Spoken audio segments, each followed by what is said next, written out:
జగన్ ఏదో మొండివాడై దీన్ని పరిపాలించినాడు కానీ ఈ కరోనా టైంలో చంద్రబాబు నుండి పారుకు ఇంకా ములాజా లేదు. జగన్ వచ్చిన తర్వాత కరోనా కూడా వచ్చిందని చెప్తా. ఏం మన రాష్ట్రం ఒకటి వచ్చిందే, ప్రపంచం అంతా కరోనా వచ్చింది, మన రాష్ట్రం వచ్చింటే ఆ మాట అనొచ్చు.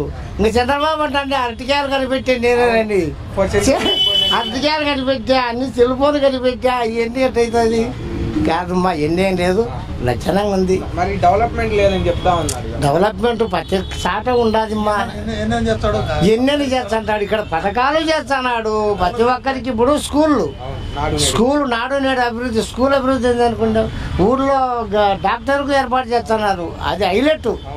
ఇప్పుడు విలేజ్ కాన్సెప్ట్ అనేసి మళ్ళా సచివాలయాలు కట్టినాడు, సచివాలయాల అభివృద్ధి అంటే అవన్నీ రెడీ అయ్యి చేరినారంటే ఎంత అభివృద్ధి అనుకున్నావు, ఏం కథ, ఏ ముఖ్యమంత్రి చేత కాదు ఇట్లా.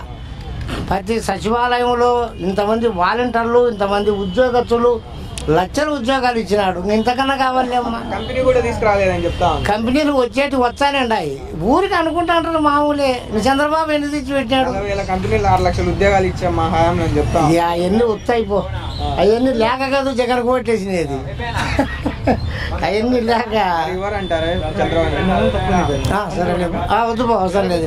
చంద్రబాబు ఒక ఛాన్స్ ఇవ్వరంటారా? ఈ చంద్రబాబుకు నేను ఎవరన్నా ఏమన్నా అనుకోని, 3 టీడీపీకి ఓటేసేటోళ్ళు ఉంటే 7 మంది వైఎస్ఆర్కి వేసేటోళ్ళు ఉన్నారు, అది రాసి పెట్టుకోండి.